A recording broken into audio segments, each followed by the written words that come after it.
사건이 발생하기 전날도 점을 쳐보니 괴상이 아주 나빴습니다. 서 씨가 남편에게 술자리에 나가지 말라고 권고했지만 소용없었습니다. 결국 그날 밤 변홍의 칼에 손익이 죽었고 규림과 대원은 변홍에게 죄를 뒤집어 씌워 죽였습니다. 그리고 둘은 태수부를 장악하고 재산과 시첩들을 약탈했습니다. 서 씨의 미모가 탐난 규람은 그녀를 협박했습니다. 내가 네 남편의 원수를 갚았으니 너는 나를 모셔야 한다. 그렇지 않으면 죽여버리겠다. 남편이 죽은 지 얼마 되지도 않았는데 어떻게 금방 모시겠나이까. 금음날이 되거든 제사를 지내고 상복을 벗은 후에 신방을 차리도록 하겠습니다. 서 씨는 일단 규람을 안심시켜 놓았습니다. 남편의 신복 장수였던 손고와 부영을 불러 2번 절하고 남편의 원수를 갚아달라고 눈물로 간청했습니다. 손고와 부영은 서 씨의 손발이 되기로 약속했습니다. 드디어 금음날이 되었습니다.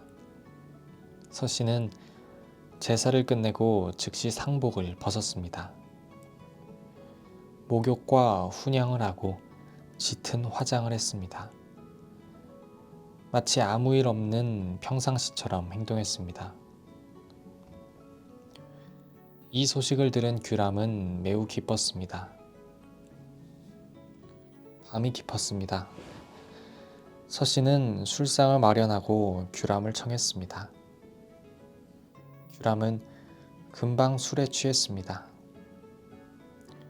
서 씨가 규람을 밀실로 안내하자 기쁜 마음으로 들어왔습니다. 하지만 그것으로 끝이었습니다. 서 씨의 부름에 숨어있던 2 장수가 칼을 들고 뛰어나와 규람을 죽였습니다. 서 씨는 대원도의 잔치에 참석하라고 불렀습니다. 잔치상을 받으러 온 대원도 칼을 받고 죽었습니다. 서 씨는 다시 상복을 입고 규람과 대원의 머리를 잘라 남편의 영전에 바치고 제사를 지냈습니다.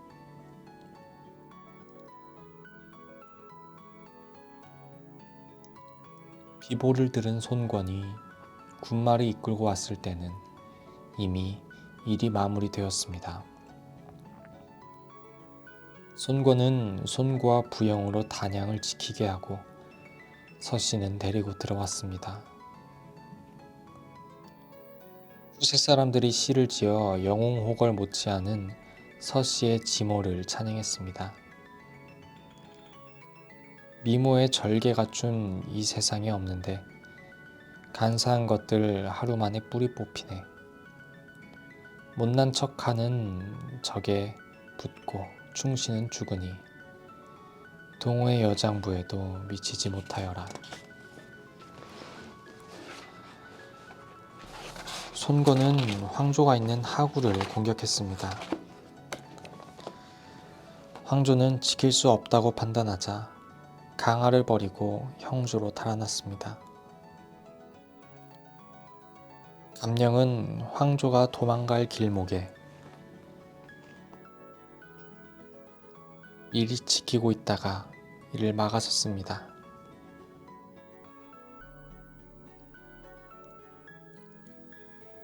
내가 지난날 너를 소홀하게 대접하지 않았는데 너는 어째서 이렇게 핍박하느냐. 내가 지난날 강하에서 많은 공을 세웠음에도 너는 나를 강가에서 남의 물건이나 뺏는 강도로만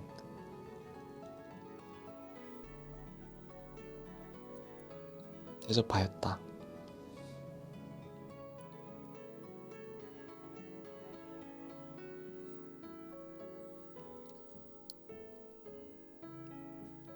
그런데 이제 무슨 할 말이 있느냐. 감령은 도망가는 황조를 활로 쏴서 마을에서 떨어뜨린 후에 목을 베어 손권에게 바쳤습니다. 손권은 강동으로 돌아가서 아버님 영전에 바치고 제사를 지내기 위해 나무 상자에 담아두도록 했습니다. 전투에서 승리하고 돌아온 손권은 황조의 수급을 가지고 제사를 지냈습니다. 그는 제사를 끝내고는 문무 대신들을 모아놓고 주연을 베풀면서 공로를 치하했습니다. 이때 갑자기 능통이 울면서 칼을 뽑아 들고 다짜고짜 감령에게 덤벼들었습니다. 감령은 앉았던 의자로 황급히 막았습니다. 능통은 감령이 원수였습니다. 예전에 감령이 황조의 부하로 강화를 지킬 때 능통의 아버지인 능조를 쏘아 죽였기 때문입니다. 손권이 능통을 설득했지만 소용없었습니다.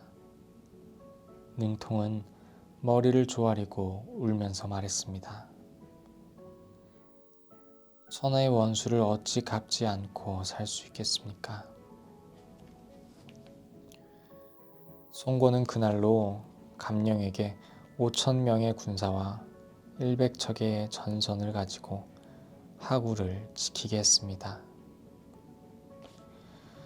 능통은 승렬도위로 승진시켰습니다. 손권은 대군을 이끌고 시상에 주둔하고 주유는 파양호에서 수군을 훈련시키며 조조와 침공에 대비해 만반의 준비를 마쳤습니다. 한편 유비가 동호의 소식을 접하고 제갈량과 의논하고 있을 때 유표가 유비를 불렀습니다. 유비는 관우에게 신야를 지키게 하고 장비의 호위를 받으며 형주로 갔습니다. 유표는 병칠에 많은 자신이 죽거든 유비가 형주의 주인이 되어달라고 했습니다. 유비는 펄쩍 뛰며 사양했습니다.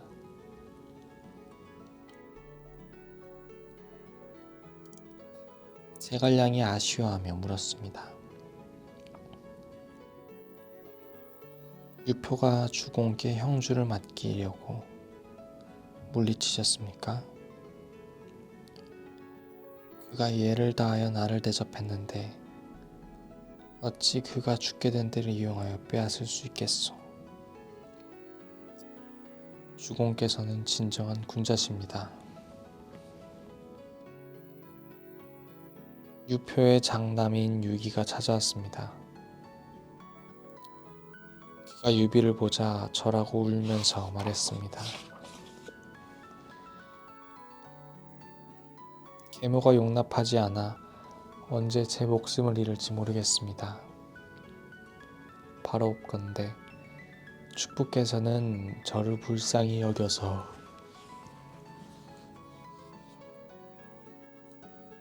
구해주소서. 그것은 현질의 집안일일세. 내가 어찌 구해주고 말고 하겠는가. 유비는 다음날 재량을 유기에 보냈습니다.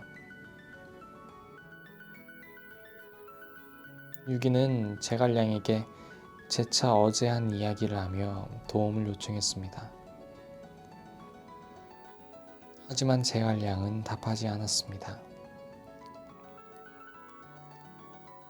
그러자 유기는 다락방으로 올라가서 사닥다리를 쥐어버렸습니다. 칼을 빼들어 죽기로 작정하고 방책을 알려달라고 사정했습니다. 제갈량은 어쩔 수 없었습니다. 공자는 신생과 중의의 일도 못 들으셨습니까? 신생은 안에 있다가 죽었고 중의는 밖에 있다가 무사했소. 지금 황조가 죽어 강하길 지킬 사람이 없으니 공자가 강하러 가서 군사를 둔치고 지키겠다고 하면 화를 피할 수 있을 것입니다. 제갈량과 유비의 도움으로 유기는 3,000명의 군사를 이끌고 강화로 갔습니다. 오종강은 이 부분에서 유기의 심정을 잘 표현했습니다. 임금의 적장자는 종묘와 사직을 받들고 조석으로 수라의 맛을 보아야 하기 때문에 밖에서 살 수가 없다. 안에 있으면 그 자리를 계승할 수밖에, 또 밖에 있으면 그 자리를 계승할 수 없다. 그러자 유기가 제갈량에게 계책을 구한 것은 아버지의 자리를 계승하기 위한 방도를 가르쳐 달라는 것이 아니라 자신이 살아날 방도를 가르쳐 달라는 것이었다. 아버지의 자리에 앉기를 바라지 않고 살기만을 바란다면 안에 있는 것은 좋지 않으니 마땅히 밖으로 나가야 한다.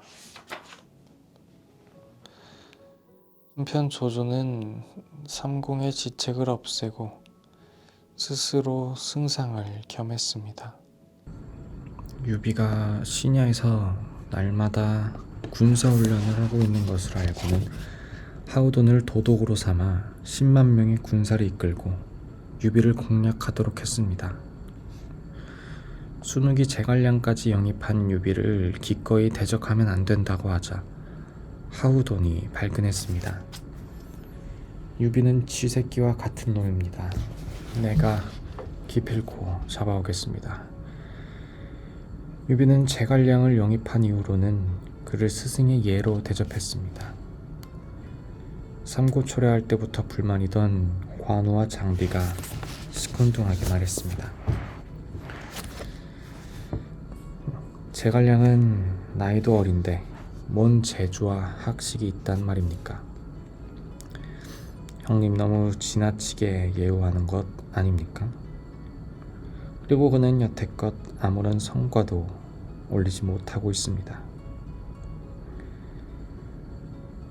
내가 그를 얻은 것은 물고기가 물을 만난 것과 같다. 두아우는 다시는 그런 말을 하지 말아라. 이때 하우돈이 신야로 쳐들어온다는 급보가 날아왔습니다. 그러자 장비가 유비에게 말했습니다. 형님, 어째서 물에게 나가라고 하지 않았습니까? 지혜가 필요한 때에는 제갈량에게 의지해야겠지만 용기가 필요할 때는 너희 두 아우가 앞장서야 하거늘 어째서 책임을 미루려고 하느냐. 아마도 관우, 장비 두 사람은 제 명령을 따르려고 하지 않을 것입니다. 주공께서 저에게 군사를 지휘하게 하시려면 검과 인수를 빌려주시옵소서. 유비에게 흔쾌히 검과 인수를 받은 제갈량은 군령을 내렸습니다. 제갈량의 예상대로 관우와 장비는 코웃음을 쳤습니다. 유비가 나섰습니다. 어찌 장막 안에서는 전략을 세우고 천리 밖에서는 승부를 결정짓는다는 말도 모른다더냐. 두 아우는 군령을 지켜야만 할 것이다. 관우와 장비는 일단 제갈량이 전략이 맞는지 확인해보자며 자신의 자리로 갔습니다. 하우돈은 조운의 유인책에 말려들어 방망파까지 뒤쫓아왔습니다. 하우돈은 좁고 수목이 무성한 길에 들어서야 정신이 번쩍 들었습니다. 하우돈이 군사를 돌리려 할 때 매복해 있던 유비군이 화공으로 총공격을 했습니다. 하우돈은 대패한 채로 겨우 몸만 달아났습니다. 방망파에서 맞붙어 화공으로 공략하니 담소 중에 지휘한 일 그대로 이루어지네. 조조간담 철렁하고 놀랐으니 초가집 나온 뒤 첫 공 세웠네. 이후부터 두 사람은 진심으로 제갈량을 군사로 받들었습니다.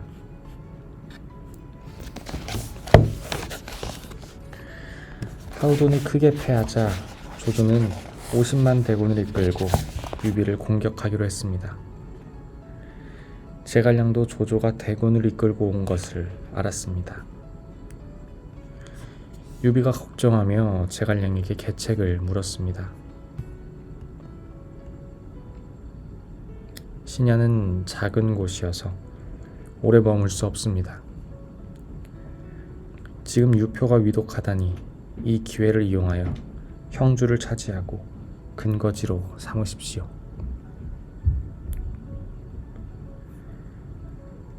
그러면 조조를 막을 방법이 있을 것입니다. 공의 말이 매우 훌륭하오만 나는 그분께 후한 대접을 받았던 터라 차마 차지할 수가 없소.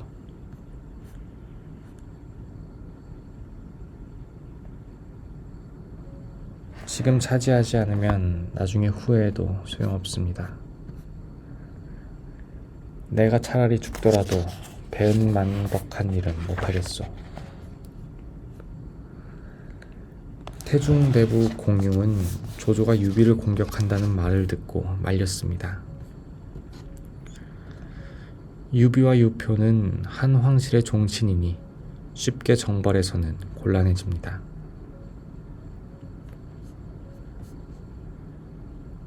손권은 6개의 군을 차지하고 있는데 큰 강이 장벽이 되어서 손에 넣기 쉽지 않을 것입니다. 이제 승상께서 의롭지 못한 군사를 일으키면 천하로부터 신망을 잃게 될 것입니다. 유비, 유표, 손권은 모두 역적들인데 왜 토벌하지 못한다는 말이오.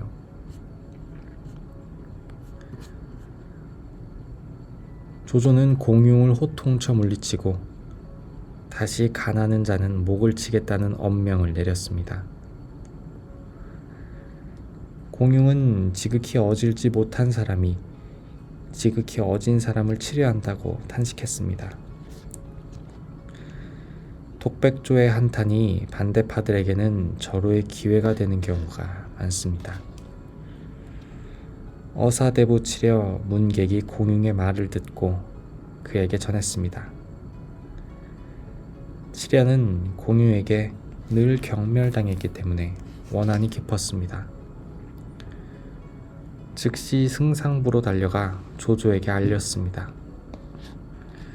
한술 더 떠서 평소 공융은 공자에, 예형은 안희에 비교하며 승상을 비꼬았다고 비방했습니다. 조조는 이를 빌미로 눈엣가시 같은 존재인 공융과 어린 두 아들을 죽였습니다. 그런데 나관중은 치려의 비방을 한 가지 더 나열했습니다. 어떤 비방인지 한번 볼까요?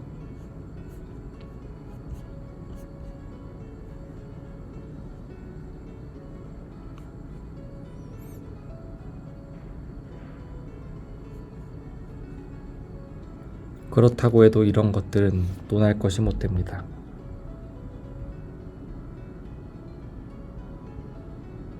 중요한 것은 공융은 유비, 유표와 사이가 두터워 늘 편지를 주고받으며 한편으로는 손권마저 부추겨 조정을 비방하게 하면서 은밀히 연락을 통합니다.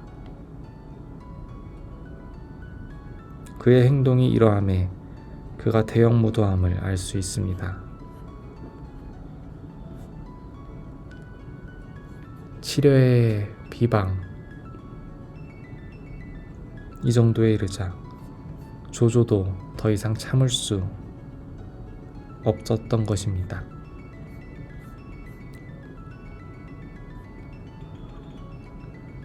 그런데 모종강은 유비의 모습을 슬쩍 감춤으로써 조조의 사악함이 더 드러나도록 했습니다. 그러고 나서 조조가 공용을 살해한 장면을 다음과 같이 평했습니다.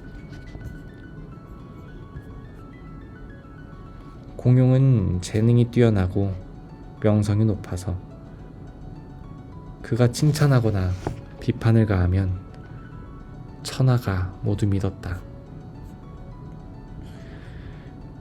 이래서 조조는 공용을 매우 어려워하고 싫어했다. 간웅은 반드시 어려운 상대를 없애버려야만 자기 마음대로 할 수가 있다.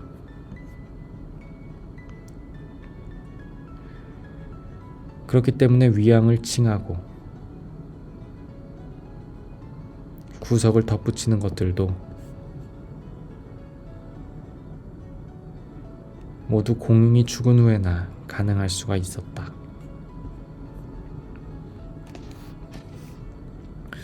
한편 형주의 유표는 병세가 위중해지자 유비를 불렀습니다. 두 아들을 부탁하기 위함이었습니다. 유표는 자식들이 재주가 없어 형주를 지키지 못할 것 같으니 유비가 형주를 맡아줄 것을 부탁했습니다. 유비는 조카들을 도울 뿐 다른 뜻이 없음을 밝혔습니다. 이때 조조군이 쳐들어온다는 급보가 날아듭니다. 유비는 곧장 신야로 달려가고 유표는 논란 중에 유언장을 썼습니다. 유비가 큰아들인 유기를 보조하고 형주의 주인이 되도록 하라. 큰아들인 어디까지 읽었지? 채부인이 이 소식을 듣고 길길이 날뛰었습니다. 자신의 친아들인 유종이 승계받지 못했기 때문입니다. 채부인은 모든 국문을 닫아걸고 채모와 장윤으로 하여금 지키게 했습니다.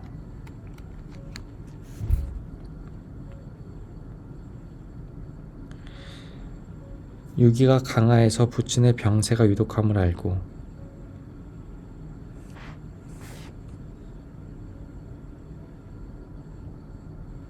병문 안으로 왔습니다. 하지만 채모가 막아서 들어갈 수가 없었습니다. 결국 유기는 부친을 뵙지 못하고 돌아가고 유표는 아들을 기다리다 끝내 보지 못하고 죽었습니다.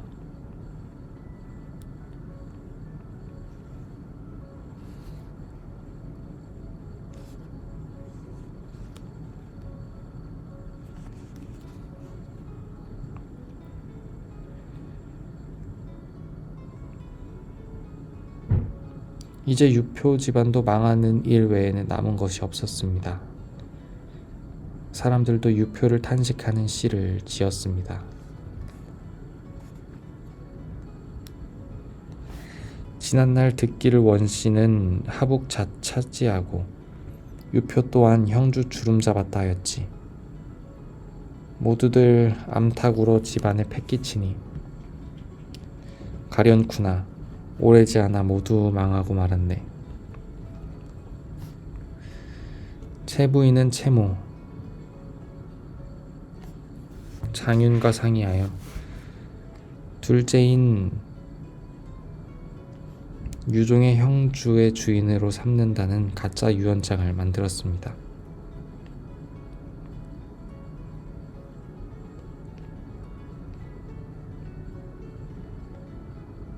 유종의 나이 14세였습니다. 유종은 나이에 비해 총명했습니다. 작금의 형세에 대영 형님과 숙부인 유비가 군사를 일으켜 죄를 물을 것이 걱정되었습니다.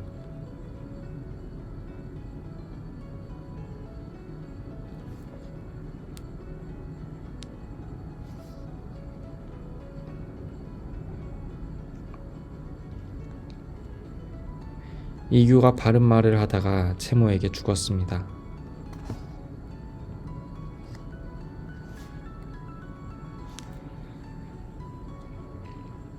형주의 일을 정리할 무렵 조조의 대군이 쳐들어온다는 보고가 들었습니다.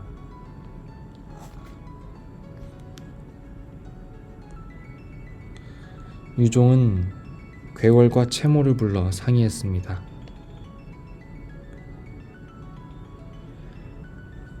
동조연 부손이 조조에게 항복할 것을 진언했습니다.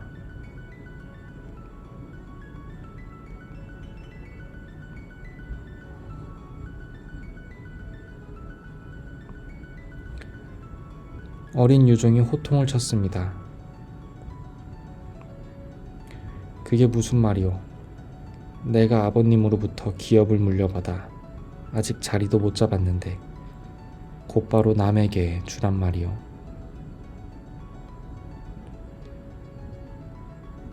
괴월이 부손의 말이 타당함을 설파하자 유종은 하루아침에 선친의 기업을 버린다면 천하의 웃음거리가 될 것이라며 걱정했습니다.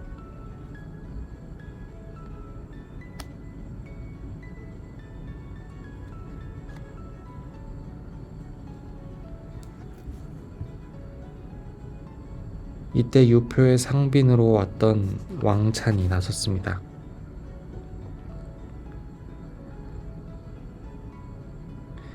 조조는 군사도 많을 뿐더러 장수들도 용맹하고 지략까지 뛰어납니다. 하비에서 여포를 잡았고 관도에서 원소를 꺾었으며 농으로 유비를 쫓고 백등에서 오한을 무찌르는 등 무찌르고 평정한 것이 헤아릴 수도 없습니다. 이제 조조가 대군을 이끌고 형양으로 남아한다면 그 형세는 실로 상대하기 어렵습니다. 어쩔 수 없지만 부손과 괴월의 계책이 훌륭한 방책입니다.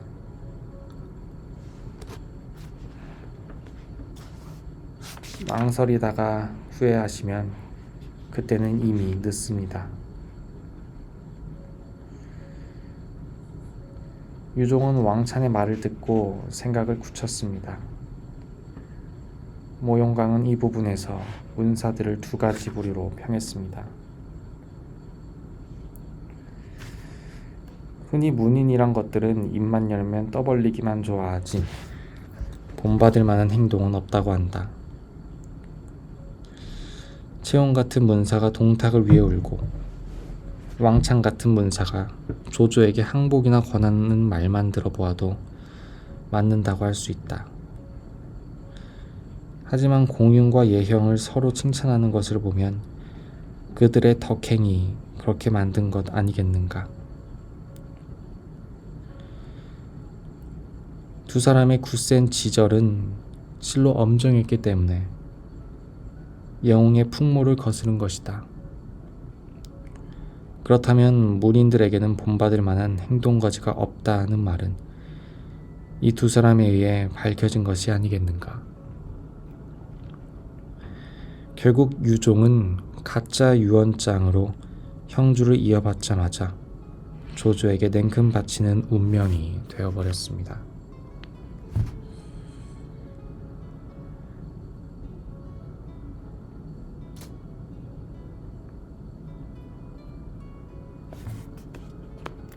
그리하여 송충을 비밀리에 조조의 군영으로 보내 항복하는 글을 바쳤습니다.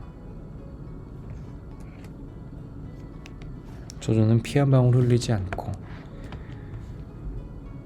형주를 차지하게 되자 너무 기뻤습니다. 송충이 되돌아오다가 관우에게 붙잡혔습니다. 유비는 형주가 항복한다는 사실을 알고는 통곡했습니다.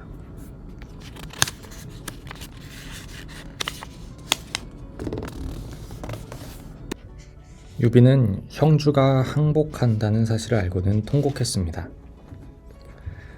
제갈량이 형주를 차지하려고 했던 말이 송곳처럼 가슴에 박혔을 것입니다.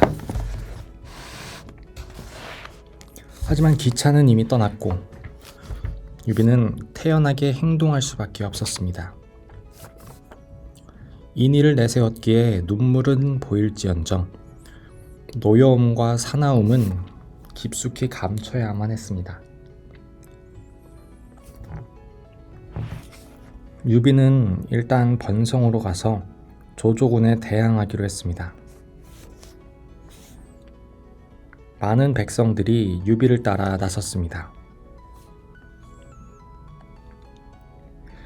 유비는 멀리 내다보며 속으로 크게 안도했을 겁니다. 제갈량은 관우와 장비, 조원 등에게 계략을 알려주고 조인이 이끄는 조조군을 크게 물리쳤습니다. 조조는 제갈 촌놈에게 조인이 패했다는 소식을 듣고는 분통이 터졌습니다.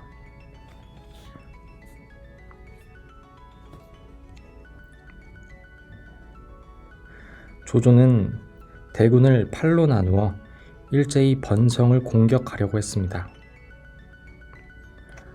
그러자 유협이 민심부터 얻어야 한다고 간언합니다.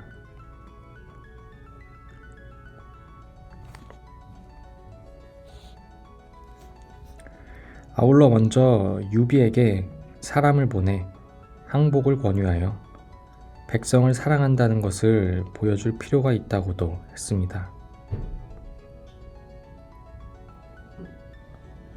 싸움은 그 다음에 하면 되는 것이었습니다.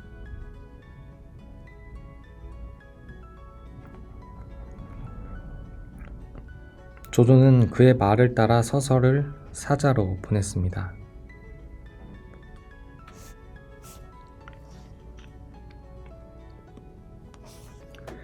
유비는 제갈량과 함께 서서를 반갑게 맞이하고 옛 정을 아쉬워했습니다.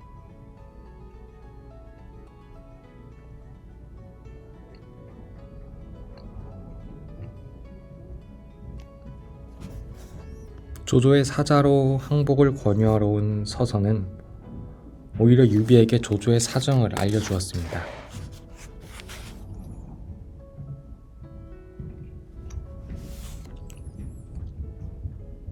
조조는 민심을 얻으려고 저를 사군께 보내어 항복하도록 하는 것입니다.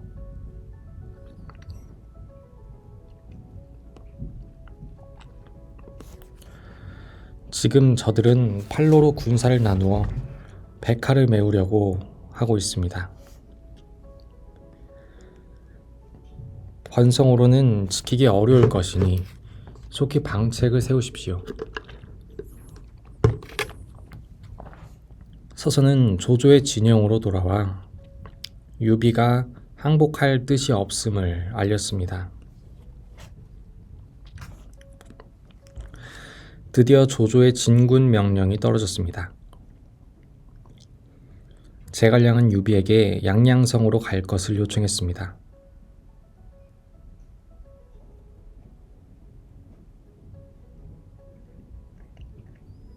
그러자 유비가 걱정하며 말합니다. 나를 따라오는 백성들은 어찌하면 좋소이까?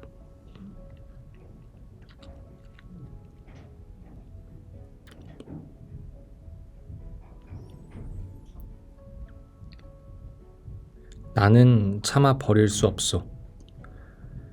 백성들에게 따라오고 싶은 사람은 함께 가고 따라가기 싫은 사람만 남으라고 알리십시오.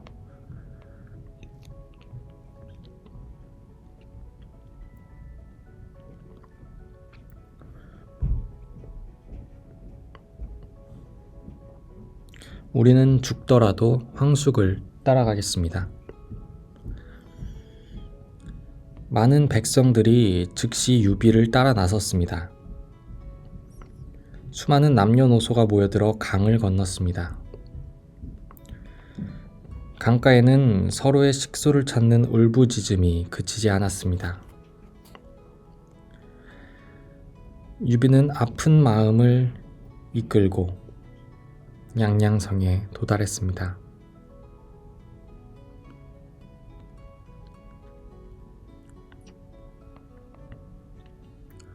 하지만 채모와 장윤이 지키며 화살을 쏘아대자 유비는 망연자실할 수밖에 없었습니다.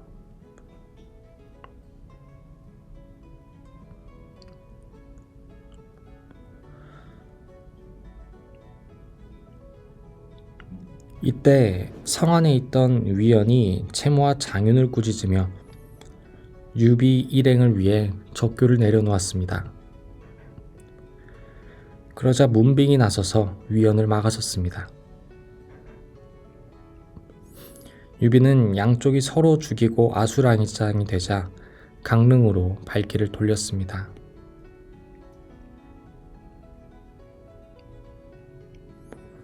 혼란을 틈타 양양성의 백성들도 유비를 따라 나섰습니다. 유비를 따르는 백성의 수가 10여만 명이나 되었습니다. 수레와 짐차는 물론 물건들을 이고지고 맨 채로 따라 나선 사람들의 행렬도 엄청났습니다. 초계병이 달려와 조조의 대군이 이미 바짝 뒤쫓아왔음을 알렸습니다. 여러 장수들이 급박하게 유비에게 간청합니다. 강릉은 요충지여서 적을 충분히 막을 수 있을 것입니다. 그러나 지금 수만 명의 백성과 하나로 엉켜 하루 겨우 10여리밖에 못 가고 있으니 이러다가는 언제 강릉에 닿겠습니까? 더구나 조조의 군사가 들이닥치면 싸우기도 어렵습니다. 조조는 항복하러 온 채모와 장윤에게 수군 지휘권을 주었습니다. 아울러 유종이 계속해서 형주를 다스릴 수 있도록 좋은 말로 다독였습니다. 다음날 조조는 형주에 무혈 입성했습니다. 인사가 끝나자 조조는 유종의 수월인 괴월을 불렀습니다.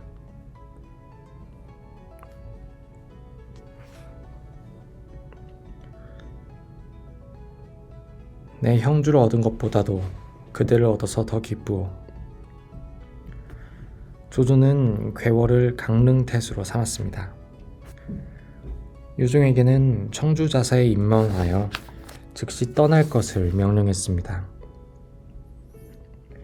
유종이 크게 놀라며 사양하자 조조는 허락하지 않았습니다. 유종은 어쩔 수 없이 모친인 채부인 장수 왕위와 함께 청주로 향했습니다.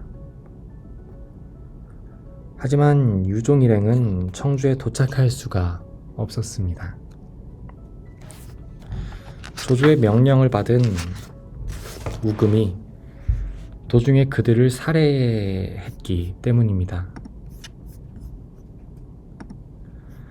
결국 채부인은 아들과 함께 목숨을 재촉한 꼴이 되었고 부손과 괴월, 왕차는 주인을 바꾸어 그대로 영화를 누렸습니다.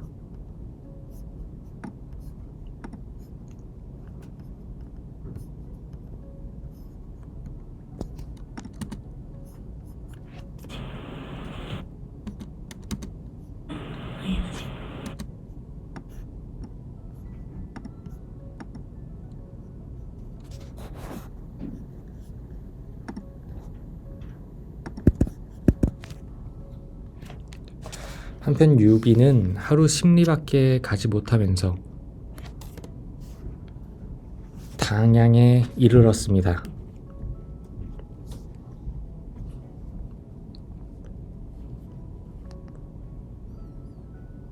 초겨울이라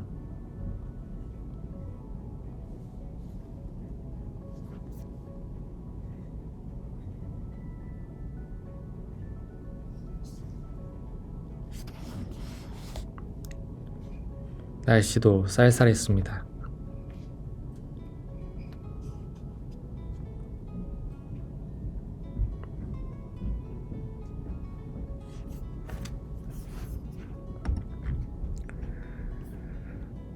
한밤중에 조조의 2천여 정예병들이 들이닥쳤습니다.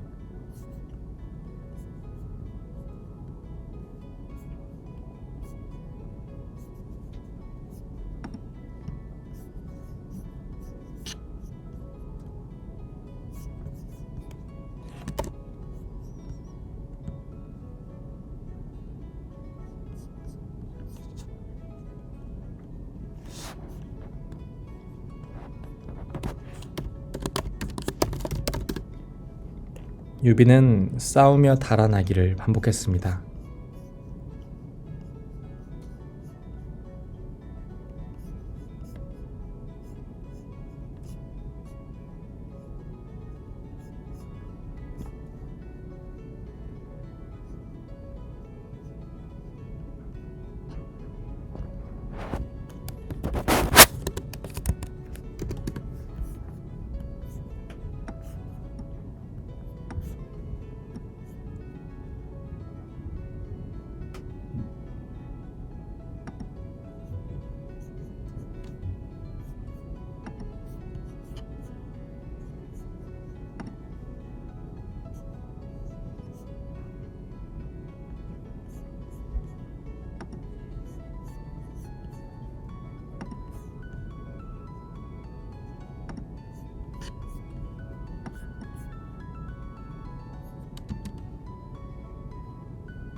장비의 보호를 받으며 도망치다 보니 날이 밝았습니다. 따라온 사람도 겨우 100여 명이었습니다. 백성과 가족은 물론 미축,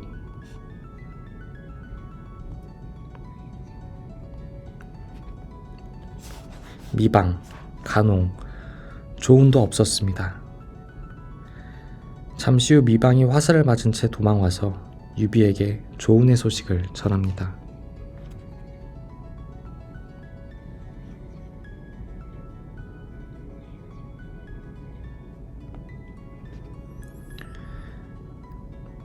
조자룡이 배반하고 조조 쪽으로 갔습니다. 자룡은 나와 오랫동안 뜻을 같이 했는데 그럴 리가 없다. 그가 갔다면 반드시 그럴 만한 까닭이 있는 것이다. 자룡은 절대로 나를 버리지 않는다.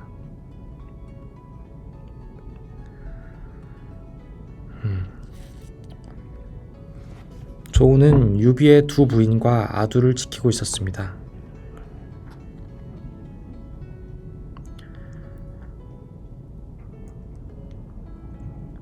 그런데 조조군과 싸우다가 모두 잃어버렸습니다.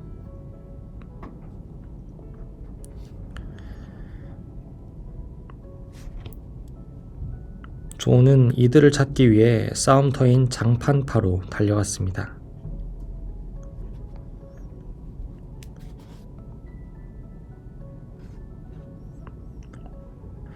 간부인을 갖고 미축을 구해서 안전하게 유비에게 보냈습니다.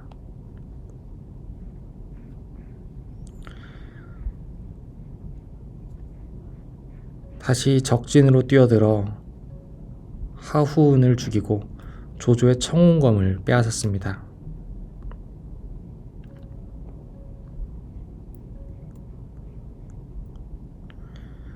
드디어 부상당한 채 울고 있는 미부인을 찾아냈습니다. 미부인은 조운을 보자 아두를 건네며 부탁합니다. 소첩이 장군을 만났으니 아두가 살아날 운명인 것 같습니다.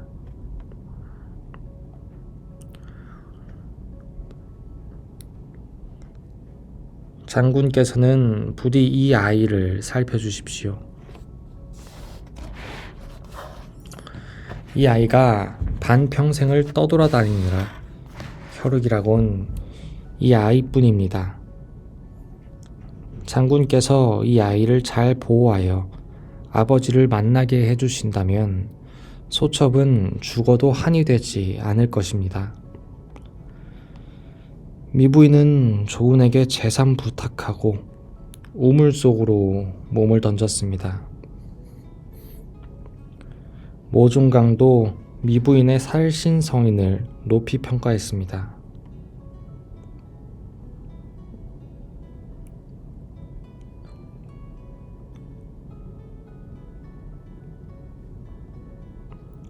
서씨는 죽지 않은 채 남편의 원수를 갚았고 미씨는 죽음으로써 남편의 후사를 살렸으니 두 사람 모두 훌륭한 아내다. 오부인은 죽기 전에 아들을 어진 신하에게 부탁했고 미부인은 죽기 전에 아들을 용맹한 장수에게 부탁했으니 역시 모두 훌륭한 어머니다. 그러나 죽는 것이 죽지 않는 것보다 어렵고 난리 중에 아들을 부탁하는 것이 평상시에 아들을 부탁하는 것보다 더욱 어렵다. 따라서 미부인은 동호의 두 보인보다 훨씬 훌륭하다고 하겠다.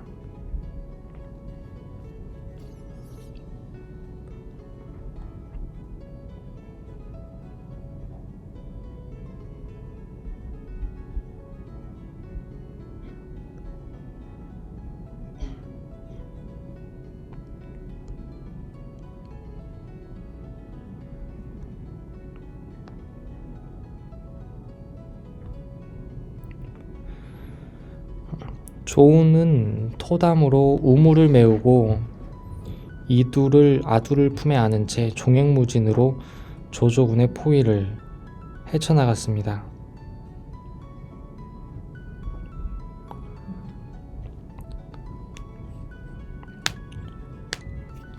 이 모습을 본 조조는 조은을 부하로 삼고 싶었습니다. 각 진영에 반드시 사로잡으라는 긴급 명령을 하달했습니다. 그 덕분에 조은은 어려운 상황을 벗어날 수 있었습니다.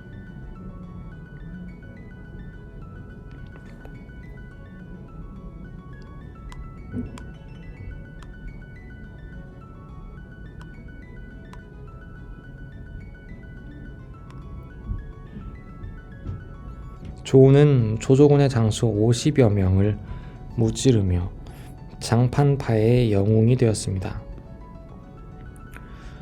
후세 사람들도 조은의 무용을 치하하는 시를 남겼습니다. 전포에 핏자국 넘쳐 갑옷까지 붉게 스며드니 당량에서 누가 감히 그와 대적하겠는가. 예로부터 적진을 뚫고 주인 구한 이는 오직 성산의 조자룡 뿐이었네.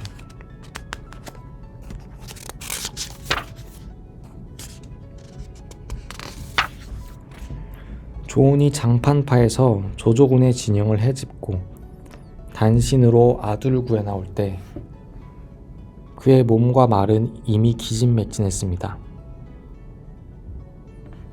문빙이 군사를 이끌고 뒤쫓아왔습니다.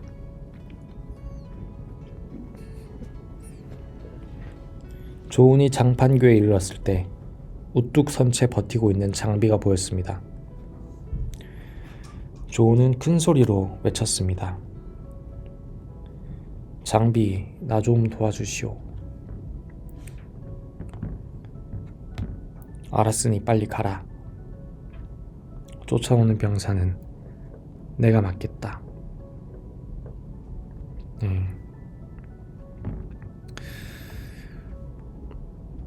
조은이 장비에게 도와달라고 한 말에 대하여 나관중은 특별히 해석을 달았습니다.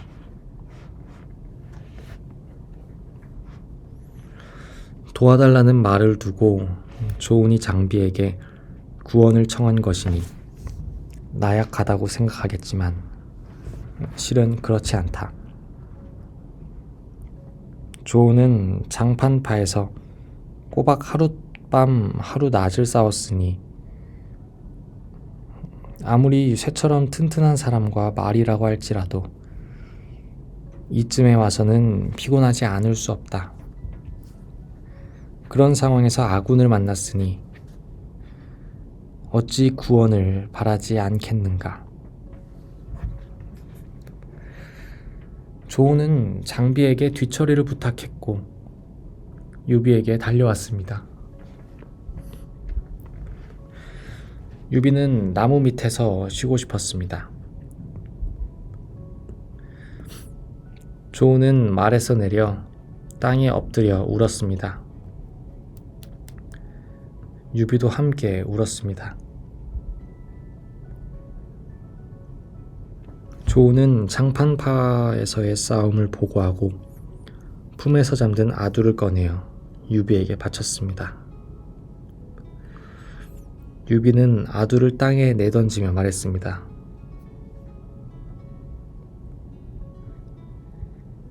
이 아이놈 때문에 나의 대장 한 명이 죽을 뻔했다.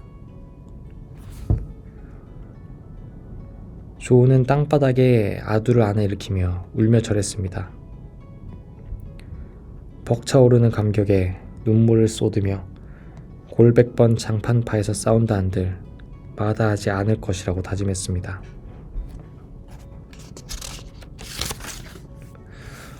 모종광도 여기서 한마디 덧붙였습니다. 장비가 말을 타고 장판교 어귀에서 병력 같은 고함을 질러대자 조조군이 멈칫했습니다.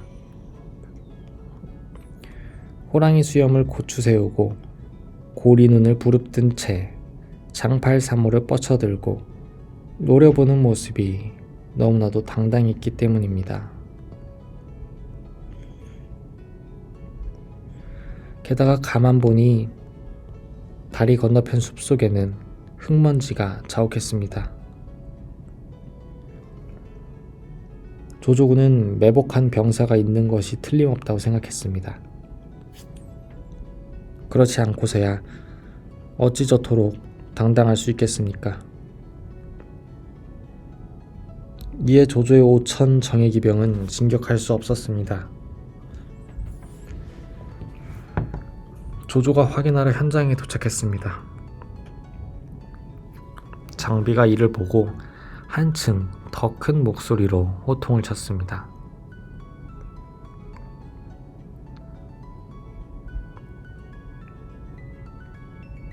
쩌렁쩌렁함이 마치 호랑이가 포효하는 것 같았습니다.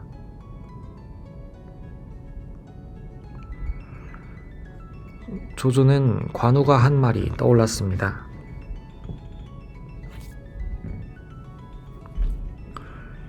나의 아우 장비야말로 100만 대군을 무서워하지 않고 쳐들어가 장수들의 수급을 시군죽 먹듯 따옵니다.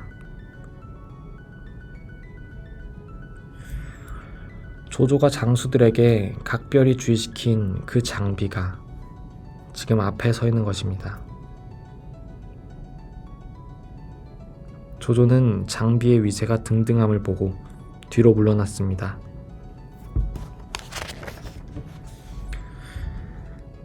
장비는 조조군이 물러나자 다리를 끊었습니다.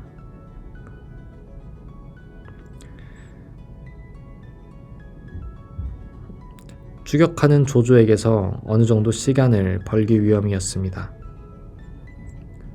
하지만 장비의 생각은 순진했습니다.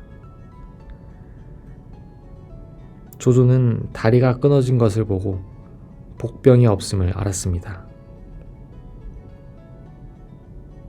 다시 빠르게 유비를 추격했습니다.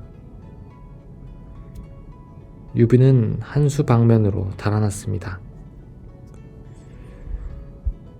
조조군이 바짝 추격해 왔을 때 관우가 막아서자 조조는 또다시 물러났습니다.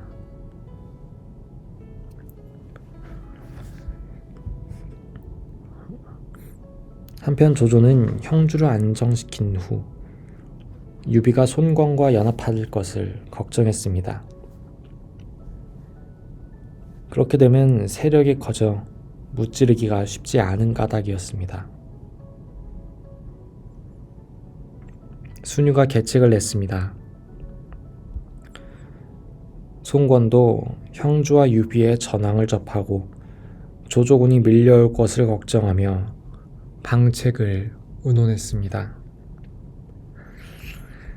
참모 노숙이 유표를 조상하는 척하며 조조군의 실상을 파악하고 유비와 연대하여 조조에게 대항할 것을 제안했습니다. 송권은 노숙을 강화로 보냈습니다.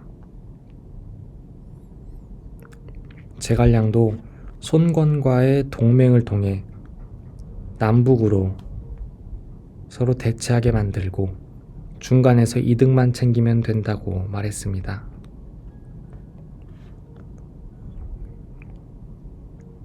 지금 조조가 100만 대군을 이끌고 호시탐탐 노리고 있는데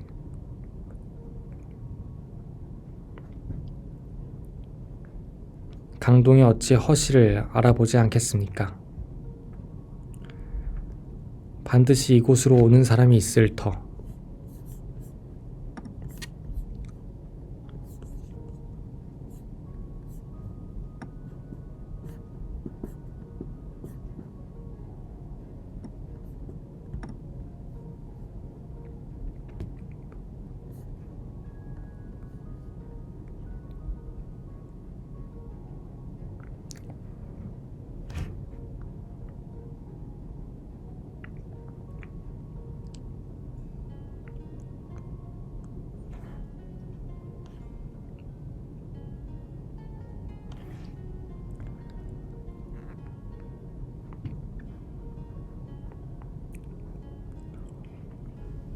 제가 돛담배를 빌려 타고 곧장 강동으로 가서 새치열을 놀려 남북의 군사가 서로 싸우도록 할 것입니다. 만일 남군이 이긴다면 함께 조조를 공격하여 형주 땅을 빼앗고, 만일 북군이 이긴다면 우리는 이긴 틈을 타서 강남을 차지하면 됩니다. 유비의 포부가 제갈량의 새치혀에 그대로 반영되어 있습니다. 이를 알 리 없는 노숙은 유비와 제갈량의 새치혀에 그대로 반영되어 있습니다.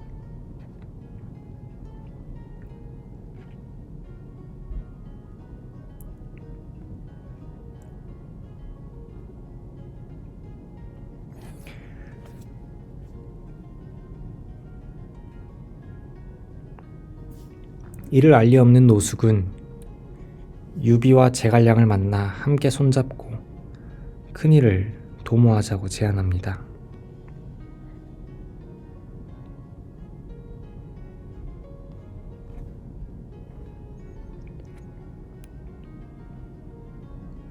유비는 잠짓 마지못한 척 제갈량을 동으로 보냅니다. 제갈량은 노숙과 손권을 함께 만나러 갔습니다.